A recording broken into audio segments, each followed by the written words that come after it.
Hello, isang magandang araw po sa inyo mga boss, mga pards. Ayan, andito po tayo sa aking shop, ano? Ayan po yung ating mga tanggap na gawain. Ayan. Ayan po, marami po tayong ginagawa, iba't ibang mga appliances. Kaya kung bago lamang po kayo sa ating YouTube channel or napadaan lang, mag-subscribe ka na para lagi kang may matutunan dito sa ating channel, ano? Marami kang matututunan sigurado mga pards.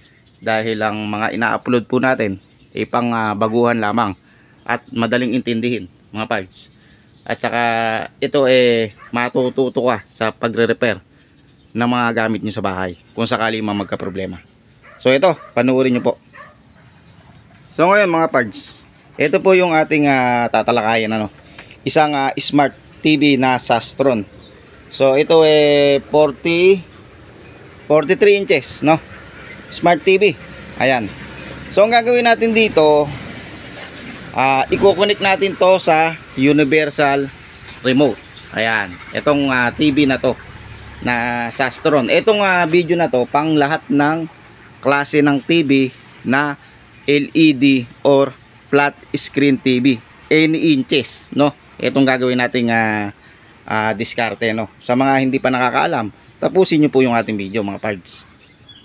Ngayon mga pards, ang gagawin natin, pa-plug in na po natin yung ating TV, no? So ayan, naka-plug in na. So pa-power on muna natin dito sa original na remote. Kung wala na po kayong original na remote, may pindutan naman po sa likod yan, dun nyo siya i-power on. Kinakailangan po kasi bago natin i-set tong ating universal remote, kinakailangan may ilaw yung ating TV at naka-ready na. Ano, halimbawa, meron na siyang tao. Yan. So, ang gawin natin, i-power natin. Yan. Gamitin muna natin yung original na remote. Kung walang original na remote, inuulit ko, pindutin nyo na lang sa power button. Ano, kung nawala na yung original na remote. Ngayon, ito yung ating universal na remote na i-connect natin sa ating smart TV, no? Ito pang smart TV na lahat ng klase, lahat ng brand ng smart TV, no? Saka any inches basta smart TV. So magkaiba po kasi yung hindi smart TV saka smart TV, magkaiba ng universal remote. Okay? Ayan, no. Kapansin nyo, universal remote kahit anong brand, ano, basta ang nakalagay dito sa ano natin. Ayan, patong ko muna dito. Ang nakalagay dito sa ano natin, ayan, hindi masyado makita sa camera. Ayan, ang nakalagay, ayan, no, Universal LCD LED TV Remote. So ayan, no, hindi makita, no, hindi maninag.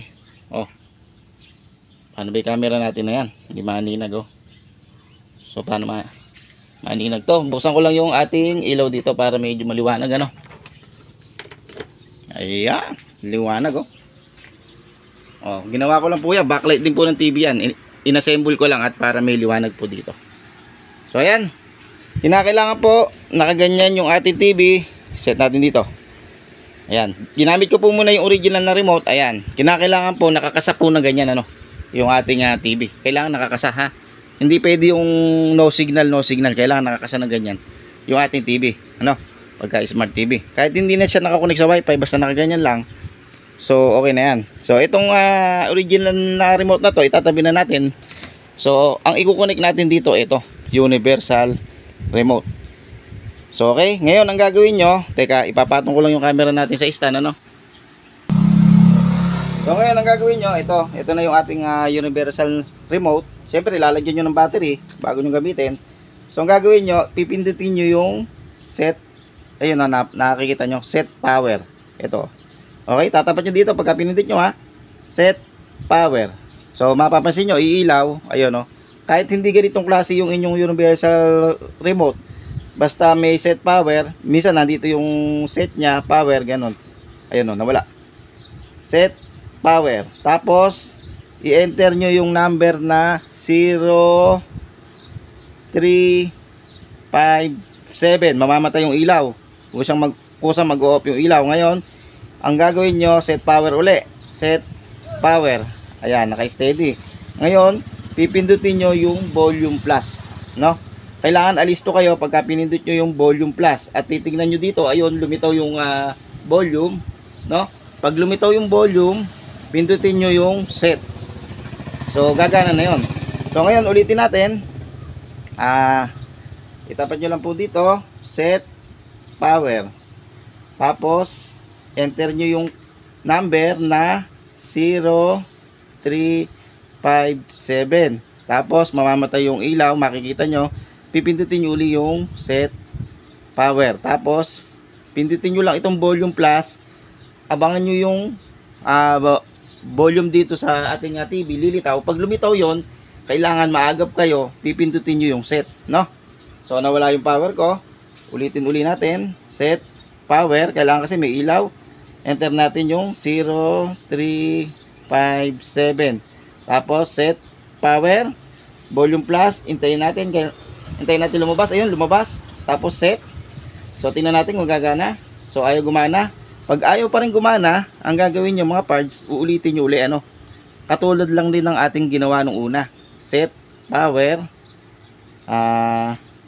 Enter nyo yung 0357. Kailangan nakatutok dito sa ilaw, Tapos set power. Ayan. Tapos volume plus, no? Ayan, no? Nasusundan nyo po, no? Volume plus. Yun, no? Set. Tapos tingnan natin. Ayun, no? Gumana na. So kapansin-pansin nyo. Gumagana na, So ayun, no? Ipindutin ko sa volume. Gumana na. Pindutin natin sa power kung gagana sa power. I-off natin yung ating TV. Ayun, gumana na. Yun lang mga boss idol. So, i-on natin. On natin, tingnan natin kung gagana. Power on. Yun. Kala ko hindi gumana, mapapahiya pa ng konti. So, okay. Tingnan natin volume. So, yun, gumagana yung volume. Gumagana. So, tingnan natin yung ito. Lipat natin. Yun, gumagana. Yun, gumagana siya. Yun, gumagana. Lagay natin settings. Yung settings. Ayun. O, lagay natin sa media. Yun, browser open. Yun. So, ilagay natin sa YouTube. Sa YouTube. Ayun, nakalagay na sa YouTube, ano. So, ayusin ko lang yung ating camera para nakikita ebidensya na gumagana. So, okay. Enter natin. Nasa YouTube tayo. Yun. So, gumagana na. So, ganun lang yung inyong gagawin mga parts, ano. Pagka halimbawang yung inyong TV na LED, nasira yung original na remote. Or, hindi na gumagana yung dating remote. Ngayon, bibili po kayo ng Universal. Ang gagawin nyo, yung ginawa po natin na procedure nung una, yung sinabi ko po sa inyo. So pwede nyo pong ulit-ulitin yung ating video para po makuha nyo at matutunan nyo at masundan nyo. So ayan, maraming salamat po mga boss sa inyong patuloy na pagtitiwala sa ating mga ginagawa.